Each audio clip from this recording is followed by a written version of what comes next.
ونعوذ بالله من شرور أنفسنا ومن سيئات أعمالنا من يهده الله فلا مضل له ومن يضلل فلا هادي له ونشهد أن لا إله إلا الله وحده لا شريك له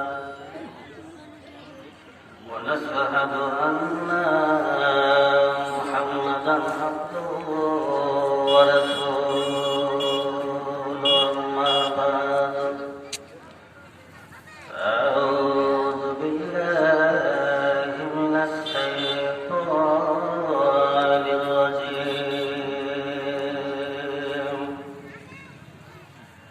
بسم الله الرحمن الرحيم ولا تجعلنا لجهنم كثيرا من الجن والإنس لهم قلوب لا يفقهون بها ولهم عين لا يبصرون بها ولهم آذان لا يسمعون بها أولئك كالأنعام بل هم عجل أولئك هم الغافلون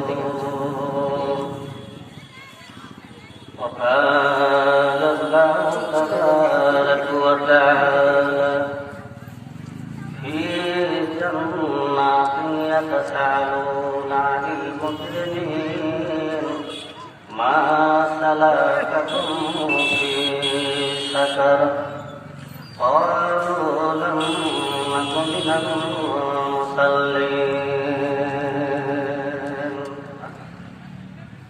وقال النبي صلى الله عليه وسلم يؤتى بجهنم يومئذ لها 70,000 زمام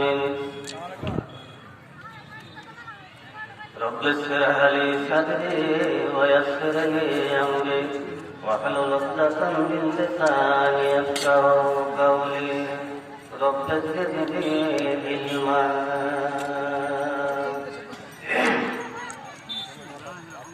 আমার মরণ আসিবে কখন কেউ তো জানে না আমার মরণ আসিবে কখন কেউ তো জানে না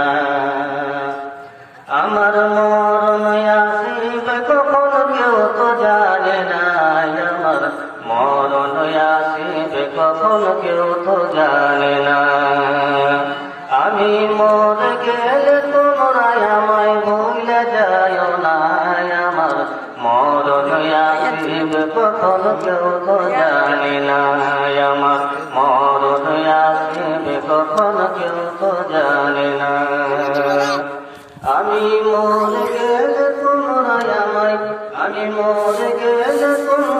আমায় ভুলে যায় না মরণ আসিবে কখন কেউ তো জানে না আমার মরণ আসিবে কখন কেউ তো জানে না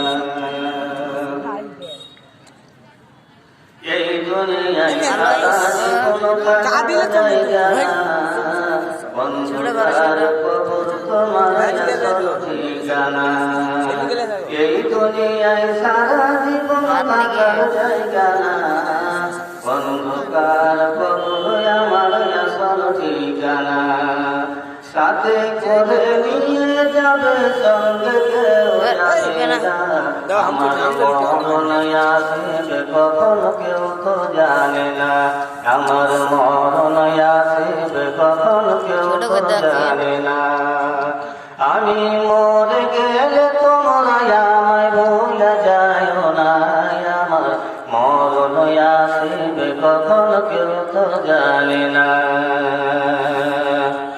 এই দুনিয়ায় আপন আমার কেউ তো হবে না, যিনি আমার আপন হবে তিনি আমার মা। এই দুনিয়ায় আপন আমার কেউ তো হবে না, যিনি আমার আপন হবে তিনি আমার মা। তোমরা সবাই কেউ মাকে অপমান করো না, আমার মরণ আসিবে কখন কেউ তো জানে না, আমার মরণ আসিবে কখন কেউ তো জানে না। আমি মরে গেলে তোমরা আমায়, আমি মরে গেলে তোমরা আমায় ভুলে যাইও না, আমার মরণ আসিবে কখন কেউ তো জানে না।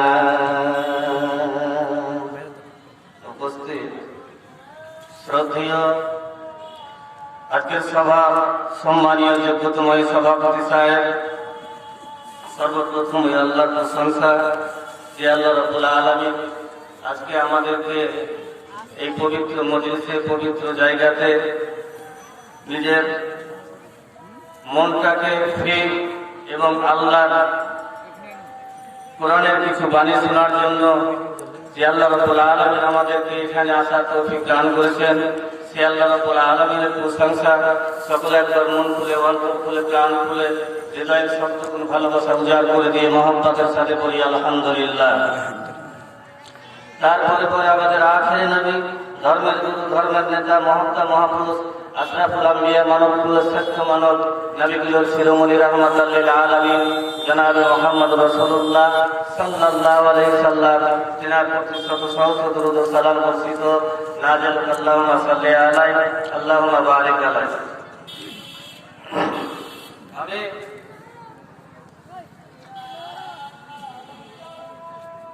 কোরআন মাজিদ থেকে দুই জায়গা থেকে দুইটি আয়াত পাঠ করেছি এবং মুসলিম শরীফ থেকে একটি হাদিস পাঠ করেছি।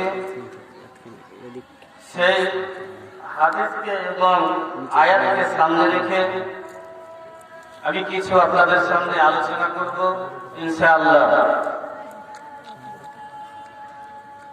আল্লাহ রাব্বুল আলামিন মানুষকে সৃষ্টি করেছেন, তৈরি করেছেন, আশরাফুল মাখলুকাত করে সবচাইতে অতি উত্তম করে, সবচাইতে ভালো করে তৈরি করেছেন, সৃষ্টি করেছেন। এক কথায় আল্লাহ রাব্বুল আলামিন নিজের মনের মতো করে মানুষকে তৈরি করেছেন। আল্লাহ রাব্বুল আলামিন মানুষ তৈরি করে মানুষের কাছ থেকে কিছু কাজ নেওয়ার জন্য, তাদের কাছ থেকে কিছু কাজ নেবেন। সেই কাজটা কি? এবং আল্লাহ রাব্বুল আলামিন এই মানুষকে এত সুন্দর করে তৈরি করেছেন, এত সুন্দর করে সৃষ্টি করেছেন, আবার এই মানুষকে দেওয়ার জন্য, রাখার জন্য দুইটা জায়গা তৈরি করে রেখেছেন। সেটা হচ্ছে, একটা হচ্ছে জাহান্নাম, একটা হচ্ছে জান্নাত। জান্নাতটা কি এবং জাহান্নামটা কি? জাহান্নাম কারা যাবে, জান্নাত কারা যাবে? আমি জান্নাতের কথা আজকে বলবো না, বলবো জাহান্নামের কথা। আমরা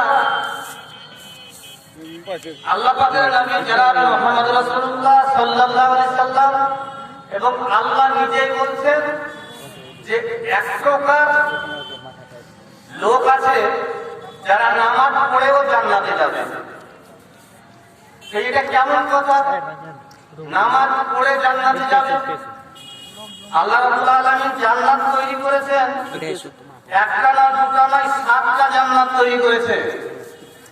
7টা জান্নাত, জাহান্নাম তৈরি করে রেখেছে।